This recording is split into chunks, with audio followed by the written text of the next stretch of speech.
Oh bah oui, mais Tu as changé la je conduite. sais que t'as envie Tu as d'avoir changé la Pascal. conduite direct à cause de ça, mais t'es vraiment casse-couille. Alors fais vite fait ton truc parce qu'on tiendra pas les groupies de Pascal longtemps. Ça fait déjà une demi-heure que attendent. Et c'est bien parce que c'est le pangolin qu'on peut faire une expérience, une exception. Mais je te jure que ça aurait été la chronique manga que tu seras passé à la censure. Quoi. Ouais, comme d'hab, hein, je sais.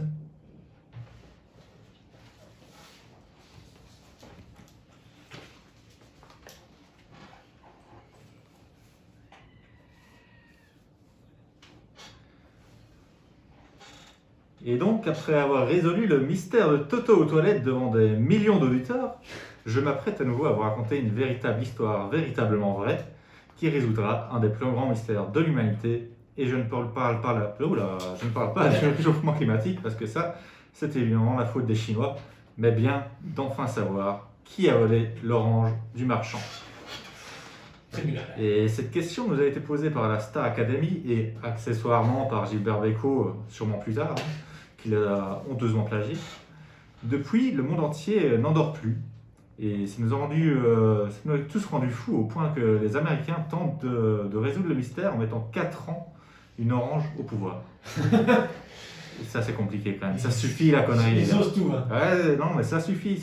Moi, je dis ça suffit. C'est bon. Non, J'ai tout vu de mes propres oreilles. Je vais tout vous dire. L'histoire se passe donc en 1953 dans les rues de Paris. Et René est un marchand. Et comme vous en doutez, il vend des choux. Mes choux, qui veut mes bons choux? Tout le monde vend des choux. C'est classique. Hein. Il avait une très bonne réputation et ses choux, ils partent comme des petits pains, quoi. Mais un jour tragique, le maire de Paris décide d'installer en bordel à l'emplacement du stand de choux. Là, les Parisiens, ils approuvent cette décision déjà. Hein. Et René, il essaye de se positionner juste à côté et de survivre tant bien que mal, mais apparemment, les flatulences que procurent les légumes freinent un peu les clients avant d'aller prendre aux putes, quoi. D'accord. T'as compris? Oui, parce que je veux dire, la première partie de la phrase, je ne comprenais pas, mais la suite, ça m'a permis de comprendre pourquoi c'était problématique. Mais c'était subtil aussi, tu peux pas Oui, t'en vouloir. c'est du bon subtil. Ouais, je sais. C'est un peu ça, mes histoires. Mais en même temps, c'est des histoires vraies, donc je peux pas tout contrôler non plus. Et donc René, il doit tout arrêter et il tombe dans l'oubli, quoi. Un classique. Il part vivre en ermite, donc dans les montagnes, avec ses chèvres, ses lamas. Oui, parce qu'il y a des lamas en France maintenant. Je te crois. Ouais, bien sûr. Mais René, c'est un revanchard, il ne laissera pas ça passer. Donc plusieurs années passent, et là, il apprend que le maire il s'est reconverti en marchand de fruits. Et ouais. En marchand de fruits. En marchand de fruits. Et il se dit, ah ça, il veut se la jouer marchand. René ne laissera pas passer ça. Et là, il prépare un plan diabolique et conclut un marché avec l'armée russe, révoltée par l'histoire tragique de René, évidemment. Et il arrive alors devant le stand de fruits avec 1000 soldats russes qui pointent leur calage sur l'ancien air. Évidemment. Oui, c'est réaliste. Hein. Il dit, toi, tu vas arrêter tout de suite devant tes fruits et rentrer gentiment chez toi. Et là, t'as toute la rue qui est en panique. Ils se demandent ce qui se passe, quoi. Mais bon, il est tôt et l'ancien maire, il a vendu que 3 bananes et 3 barquettes de fraises, quoi. Il est pas trop chaud de fermer boutique, quoi. Là, il répond calmement, désolé, mais non, j'ai pas trop envie de m'arrêter. Il a que quelques calages pointés sur lui, quoi. C'est cohérent. Ça va. Là, tout le monde se regarde. L'armée russe se regarde. René la regarde. L'armée russe le regarde. Bon, il a dit non, les gars, hein, tant pis, c'est nous. Donc là, René et l'armée russe rebroussent chemin, déprimés, en dansant la Macarena et en chantant du Ilona. Pourquoi pas. Qui n'était pas encore né. Ouais, Mais pourquoi pas. On connaissait déjà la chanson. Ok, d'accord.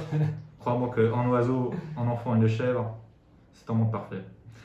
N'empêche que René, il est bien ennuyé parce qu'il n'a pas eu sa vengeance. Hein. Alors, il engage un marchand de clafoutis pour qu'il s'installe en face du maire et lui vole la vedette.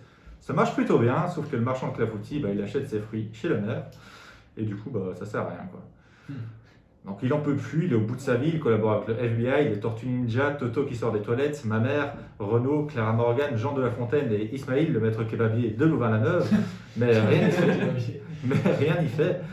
Son adversaire est beaucoup trop fort. Il a donc tout tenté, alors tant pis, il repart vivre dans ces montagnes et meurt écrasé par une vache.